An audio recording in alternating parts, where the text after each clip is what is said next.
first tranche of the loan was 100 million. Is that dollars or pesos? Dollars po, Madam. Oh, so it's 100 million dollars. Yes, ma'am. Yung pangalawang utang, 485 million, 180,000 dollars. So, kaya Sec Duque, bakit po tayo umutang ng 129.3 billion pesos? Tama po ba na hindi ka gumalaw? Maging pipi at bigi ka na lang. Tayo ang may pinakamahal na testing, which is 8,150 per test. I'm sorry, Your Honor, I can't recall. Sa lahat ng mga testing na ginagawa, there's a WHO formula that is being utilized. Yes, if I recall, that is part of the considerations in the formulation of the testing costs. So, Madam Chair, this... Madam Chair, Yes, I just Sec. wanted Duque. to interject with your permission that in the initial stage of the pandemic, where there was a scant supply of test kits, the testing cost was clearly very high, but as soon as time went by and supplies and prices started to stabilize, then DOH with PhilHealth started to make the corresponding adjustments. So they started to reformulate the testing fees so that pababa ng pababa as the supplies increased and as the prices stabilized. Thank you, Your Honor. Yeah, Madam Chair, if I bring back the memory of the Honorable Secretary Duque, nababa po ng nababa ang presyo nung paulit-ulit po namin kinakatok ang inyong opisina during the budget deliberations. Because 8,150 per COVID test is exorbitant. Kaya nga po, Madam Chair, if the Honorable Duque is aware that there is a WHO formula being used in computation, this will point to the fact that the test cost should have actually been between 2,000 to 2,500 pesos. Di po ba? So, nagkaroon po nag-take advantage yung iba kasi binigyan na ng presyo na 8,150. So, Madam Chair, may I request the Secretariat for the next hearing, we invite those responsible for computing such. Kasi kawawa naman yung taong bayan na napag-isip na ganun pala kamahal. Secretary, did you ever ask your counterpart ministers in other countries? Kagaya po ng Thailand, Singapore, Hong Kong, Malaysia, yung ating pong mga neighbors, because there's a network where secretaries collaborate and discuss. Natanong niyo po ba sila magkano yung kanilang COVID testing cost? I'm sorry, Madam Chairperson, I don't recall having consulted my contemporaries in the other ministries of health, but I would like to believe that the benefit package or benefit development office of PhilHealth was the responsible office to ensure that the testing fees or costs are sensitive to our people's ability to pay. No? So, yung benefit development office Madam Chair, ang sinasabi po, tinuturo po ni Secretary Duque yung benefit office. But is it not prudent for you as Secretary of Health to oversee? So my next question, Secretary Herbosa, dahil kayo po ay nanungkulan rin sa Departamento ng Kalusugan before. If you were the Secretary of Health during the time of the pandemic at nakikita mo hindi sinunod yung WHO formula, tayo ang may pinakamahal na testing which is 8,150 per test compared to 2,000 pesos sa neighboring countries. What will you do, Honorable Secretary? Thank you, Madam Chair. Usually, even our price of other medical devices and tests increase because of additional VAT, the traders' costs. So when we compare our healthcare costs to other countries, there's a slight markup. So I'll just make sure that the comparable markup is not exorbitant. So you'll also Actually, compare Madam with Chair, other my countries. question was, what are you going to do if you were the secretary during that time? At nakita nga, kasi ang sinasabi ni Secretary Duque, ang nag-compute daw ay yung isang opisina sa PhilHealth. But of course, he's the chairman of the board. At alam lahat yung cost nun. Kasi malawakan na naririnig yon. So my question is, tsaka SecTed, ang VAT po ay 12% lang. So we're talking about 2,000 pesos versus 8,150. Siguro naman, hindi naman po yun yung customs duties, taxes, and VAT. So my question is, having been with the Department of Health, and now that you are Secretary, and as Secretary of Health, you oversee, you're the chairman of the Board of PhilHealth, susundin mo lang ba ang sinabi ng isang opisina, nag-compute kami ganito, meron namang WHO formula. We agree, Madam Chair, no? We have to look at all cost. Tama din naman yung sinabi ni former Secretary Duque na at the beginning there was scarcity of all these tests, so that the prices Madam Chair, even pasensya na po. from sources Sec, was if higher. with due courtesy, please answer my question directly. Napakasimple po ng tanong ko. Tama po ba na hindi ka gumalaw, maging pipi at bigi ka na lang, na alam mo namang napakamahal ng testing at inaabuso ng PhilHealth and inaabuso yung taong bayan kasi may pandemya? My question is, 8,150 ang binigay, suggested, recommended testing cost. Recommended yan eh. Kasi hindi naman ikaw ang nagdi-decide. As head of the agency, will you just accept it? That can be answerable by yes or no. No, we'll not just accept it. We'll have to study it and compare with both local and international cost. In fact, at that time, ang mababa po, pinakamababa po was the Philippine Red Cross na testing rates. Yeah, Madam Chair, may I request the Honorable Herbosa to please answer all our questions directly and avoid going around the bush because this is a serious hearing. Moving forward, Madam Chair, ang sinabi ni Secretary Duque kanina is pandemic, mahirap, walang supply. Tama naman po yun. But is it not, Secretary Duque, that the government is the most powerful institution in a country? In fact, any hospital or any clinic will have difficulty surviving if they are not accredited by PhilHealth or the government. So yung sinabi niyong hindi kaya ng gobyerno, kasi yung stock na sa mga pribadong sektor lang, but we were seeing in the news that the authorities were actually raiding the private businessmen for this. So ano po ang comment niyo dito?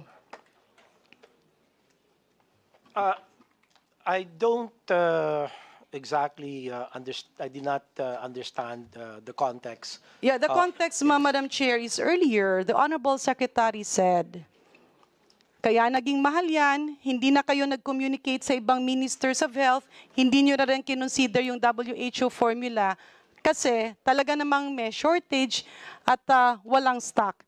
Pero kung walang stock, bakit kaya ng private sector magpa-test? Kasi ang issue here is the issue here is the price. The issue here is PhilHealth paying 8,150 pesos per COVID testing at yun ang naging benchmark. Kaya lahat ng private laboratories, including government laboratories, ay tinaga yung mga pasyente. And mind you, nagkaroon pa kayo ng ruling na hindi pwedeng i-release kung hindi maging negative ang test. Where everybody, virologists and immunologists knew that after 10 to 2 weeks, ay pwede nang hindi na infectious ang pasyente. So the point here is, the pandemic became an opportunity para lalong masirap yung tao. So ang tanong ko nga, ang sinasabi mo, walang available, bakit kinaya ng mga pribadong sektor? Ano po ang pananaw nyo? I will have to have that looked into, and but given my limitations as a private individual now, I would like to ask the DOH, the COVID laboratory expert panel, to look into the matter, because what is clear here is, as I've said earlier, the supplies then at the height of the pandemic or the initial stages of the pandemic was scarce. And so it was really difficult. Everybody was scrambling for supplies, and the whole world suffered from the global supply chain shortage. And so this affected even formulation of testing fees. But the important thing is you would see the downward trajectory of the testing cost as soon as supplies became more available and prices began to stabilize. It's not as if the 8,000 Sige, became Madam a Chair, steady cost and plateaued there. Meron naman po Madam talagang- Chair, tanggapin na lang natin ang sagot ni Secretary Duque na dahil naging available ang supplies, bumaba ang cost of testing. But records in Congress will bear it out that there were a lot of push from Congress for DOH to bring down the cost because it was a lot cheaper in the private sector. Let me move forward, Madam Chair, to my next question. In the previous hearing, ang sabi ng Department of Health that the DOH has around 110 to 120 bids and awards committees. Can the Secretariat confirm this based on our records? Okay. So, Sec Duque, napakarami pala ng back ng Department of Health. Kasi kawawa naman yung ating DOH, including ikaw, na nagkaroon tuloy ng problema at kaso simply because there was the transfer of, kano nga ba yung nalipat? How much was transferred to PSDBM? 47 billion. 46, the amount of money transferred to PSDBM. So, with 110 to 120 bids and awards committees, paano po nangyari na nilipat yung 47 billion approximately to PSDBM that pave way for DOH and yourself to end up having cases? Kasi kawawa naman yung ating mga health workers. Ano po ang naging reason nito, Sec? Madam Chairperson, the information of the DOH having 110 co-backs is far from the truth, because the co-back of the DOH only totals about 5 committees on bids and awards. And during that time, Madam Chair, Chairperson, pasensya po, Sec, let's go direct kasi sayang yung oras. You're saying that the Department of Health has only 5 backs total. And Yusek Bravo, in the previous hearing, mentioned around 110 to 120. Secretary Herbosa, ilan po ba ang backs ng DOH? Minimum po, ay, tama yung 100 kasi yung 5 is in the central office lang po Okay. yun. So what Tapos, was ang given lahat to ng hospital, us- meron pong 87 yon, Okay. merong isa o dalawang back yon. Ganun din ang regional offices, may isa o dalawang back din po yon. So in a nutshell, tama po ba ang sinagot ng DOH nung nakarang hearing that the Department of Health has 110 to 120 bids and awards committees? More or less, nationwide po. What does Secretary Duque say? yeah, I was referring to only the central office co-back, Madam Chairperson. Follow-up But- question, Madam Chair. Bakit po ipipilit nyo yung central office back, even with 5 backs? Eh, hindi po ba ang Department of Health, when you bid, kasama po yan lahat, including yung hospital backs, regional backs, attached agency backs? Your Honor, Madam Chairperson, at that time, we were really scrambling for supplies. It would be too simplistic to assume that at the initial stages of the pandemic, there were sufficient local suppliers to provide the much needed COVID supplies, and in particular, the personal protective equipment. So, wala. Dahil at that time, nag-lockdown tayo. So, Madam Tapos, Chair, ang sinasabi ni Secretary Duque, pag DOH ang nagpabid, walang stock. Pag PSDBM ang nagpabid, merong stock. Ganun po ba ang aming pagkaintindi? Because you're telling us that there was scarcity of suppliers, so you have to transfer the funds to PSDBM. Pareho naman kayong ahensya ng Pilipinas. What makes PSDBM special that you have to course all the biddings through that agency rather than Department of Health, who has the technical expertise? We actually, our COVAX remained functional. And in fact, they did. So why transfer, Secretary, 47 billion to PSDBM and put the career of DOH people on the firing range? The answer to that, Madam Chairperson, is that the transfer was precisely effected and approved by the IATF, NTF, and endorsed to the President to So, transfer Madam Chair, may I to move that the PSDBM. Secretary provide us with the documents and the minutes of the meeting showing the directive of the IATF to transfer the money from DOH to PSDBM? I will review the records, Madam Chairperson, and I will. Teka, Madam There's Chair. there's a motion. Do I hear a second? All right. Hearing no objection, the motion is carried. Okay. So, Madam Chair, we will go back to that issue in the subsequent hearings. My last question to Secretary Duque. Sec, pasensya na Sec ha, kasi nalito kami nung previous hearing, supposedly hindi naman ito yung topic. Pero nagulat po kasi kami nung nasabing, can you confirm this? 71 billion ang inutang natin? Is that only for vaccines or is that for the whole COVID response? The total loan. Ms. Aleli, you have the floor. Thank you po, Madam Chair, and thank you, Secretary Duque. Yes, the Philippines made 6 loans from 3 from the aid. No, I will explain later. Some of these are just part of the 2 major or parent loans, one from the World Bank and one from the Asian Development Bank. So there is the Philippine COVID-19 Emergency Response Project, or the PSERP, wherein we made a loan of 100 million. We have the PSERP additional financing Sorry, Madam Chair. Yes. Alali, Philippine COVID Emergency Response project po. Project. That's a PSERP po. Okay.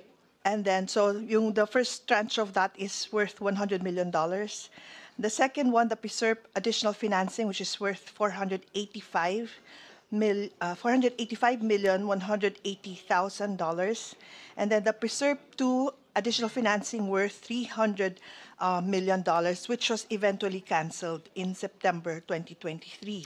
Madam Chair, sandali lang po ha. Nasanay kasi ako sa pesos. Sorry po. Yeah. So, can we translate that to pesos so we avoid confusion? So, the initial first tranche of the loan was 100 million. Is that dollars or pesos? Dollars po, Madam. Oh, so it's $100 million. Yes, ma'am. Yung pangalawang utang, $485,180,000. Okay. Yes po. Tapos yung pangatlo is $300 million. Which was canceled in September 2023. And then, Was it canceled completely? Yes, Madam. Yes, Madam Congressman Garin po. Okay. And then we have the HEAL, or the Health System to Enhance and Limit COVID-19 project. So HEAL, under HEAL 1, we also made a loan of $125 million. Under HEAL 2, we made a loan of $700 million. And under HEAL 2 additional financing, an additional $500 million. You call that Hill 3 na? Or, Yes, opo. so it's Hill 1, 2, 3. Hill 1, $125 million. Hill 2, $700 million. Hill 3, $500 million. Opo. So any other loan? No, yun lang po, Madam. So that would be a Congressman Garin. total of 3, 4, 8, 10. In pesos.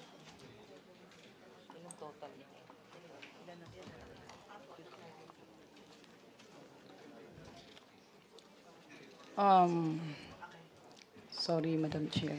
Magkano lahat? So lahat ng loans na ito, Madam Chair, na-release.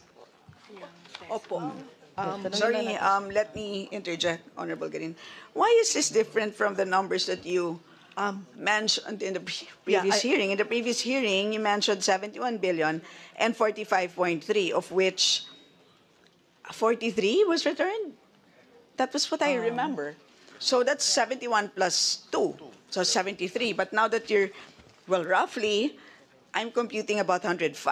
Those are very different numbers. Madam Chair, I would like to defer to the statement by my colleague, Director Ella. I was not the one who gave those numbers.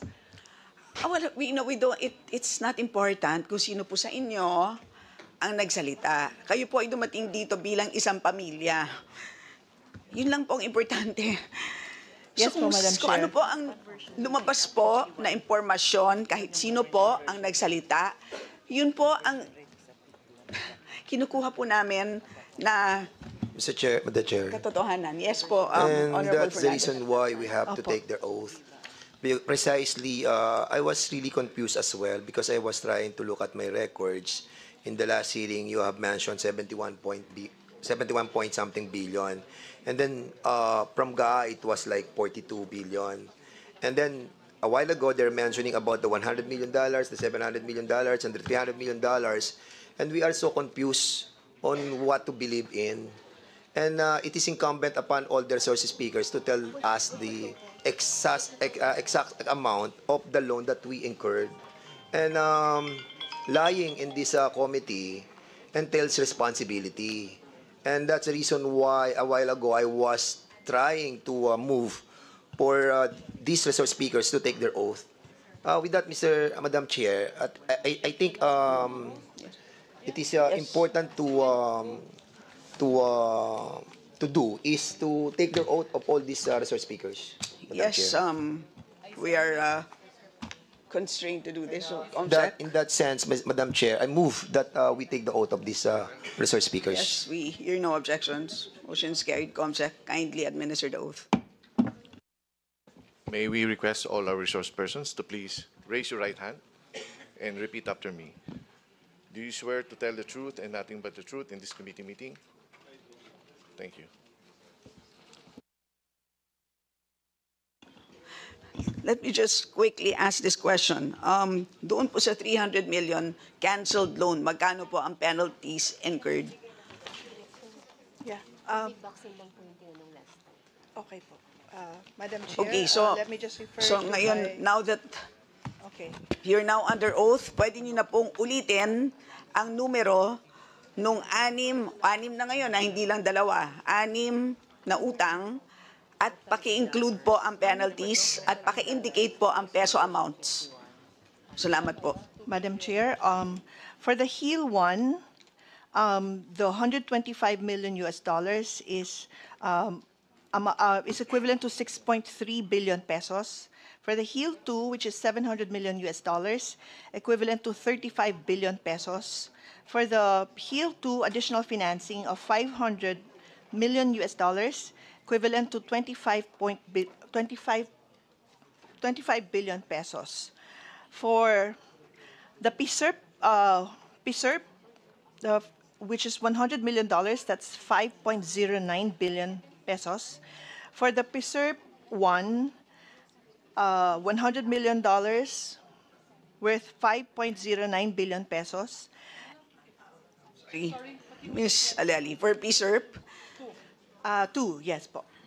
So PSERT 1, $5.09 billion. The second PSERP is $5.09 billion as well. so pareho po silang 5.09.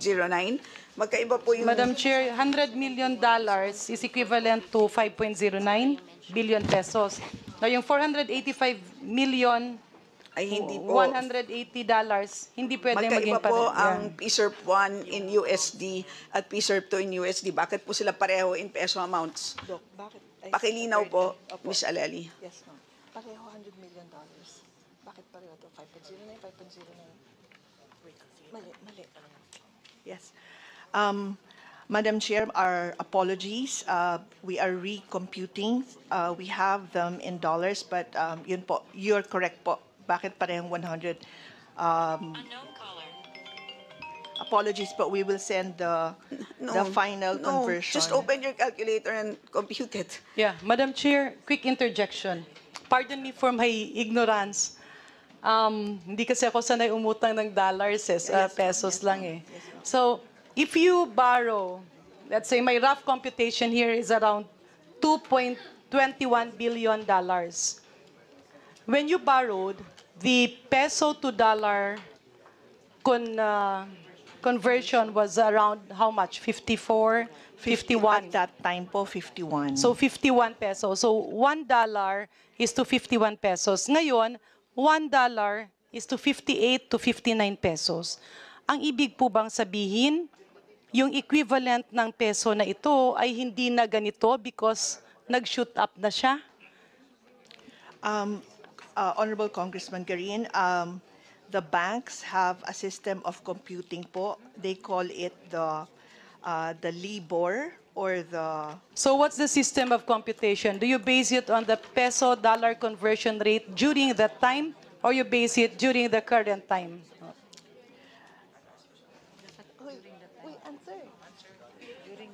Apologies po. I am checking with my colleagues po. These amounts po are being paid by the Bureau of Treasury. So Yeah, the Madam DOH Chair, I'm really sorry, is not but the one the- computing, but we will check po. Yeah, please answer the question directly. Napakasimple po ng tanong. Kung umutang tayo ng $2.21 billion in 2021 and 2022 at ang conversion rate ay 51 pesos. At ngayon, magbabayad si Maria Juan de la Cruz dito. Ito ay magiging times 58 pesos po ba? And in other words, your computation of billions pesos is not accurate anymore. Congressman Garin, it's the current po, current conversion rate. In other words, your $100 million will not be 5 billion pesos. Because if you have, if you have $100 million times 58.5, that's 5.85 billion pesos. Di ba? Unless may nabayaran na kayo previously, so the outstanding is just a portion. The interest po, every time we have a withdrawal application, napapataw na po yung interest. Kaya nga, kaya nga, pakisabi na lang po sa amin kung magkano yung value. Madam Chair? Yes po. If I can say, yesterday's guiding rate of dollar was 58.50 yesterday. Thank you, Honorable Pumaren. Yes, Ms. Alali, kindly proceed. Ang question is magkano yung inutan natin? Ganun lang kasimple. Nandito na tayo sa PSERP 1 and 2. And at the same time, babaguhin niyo ba yung valuation? Because nga may observation na nagtaas ang exchange rate at you confirmed naman na tumataas din. So are you going to change the value of the loan? Yeah. Madam Chair, can I just confirm this? So you mentioned, Doc Aleli, PSERV $100 million, PSERV $485,180,000, PSERV $300 million, HIL 1 $125 million, HIL 2 $700 million, HIL 3 okay. In total, ang inutang is 2,210,000. No, sorry. 2,210,180,000. Can you confirm that figure? So if you translate that to pesos, considering the 51 peso conversion rate, that's tantamount to 112,719,180,000. But because the conversion rates has increased, nagkaroon na yan ng instead of 112 million, naging 112.7 billion, naging 129.3 billion na siya. Ganun po kalaki ang utang natin. Pero marami pa rin ang namatay, maraming healthcare workers ang hindi nababayaran, maraming ospital ang hindi nare-reimburse at hindi rin natin ma-account kung yung mga binili ba natin ay talagang nagamit. Madam Chair, interjection lang po. Yes, Honorable Maliit lang, Fernandez. maiksi lang. We're talking about billion of dollars. Can we have a copy? Baka andyan naman po yung copy ng loan agreement. This is our 6th loans agreement, right? We actually requested it. Comsec, can you check your list? Is it one of the submissions? We Thank you. asked for copies of all loan agreements. Madam Chair, we have copies of the loan agreements. We can Already give them- submitted, right?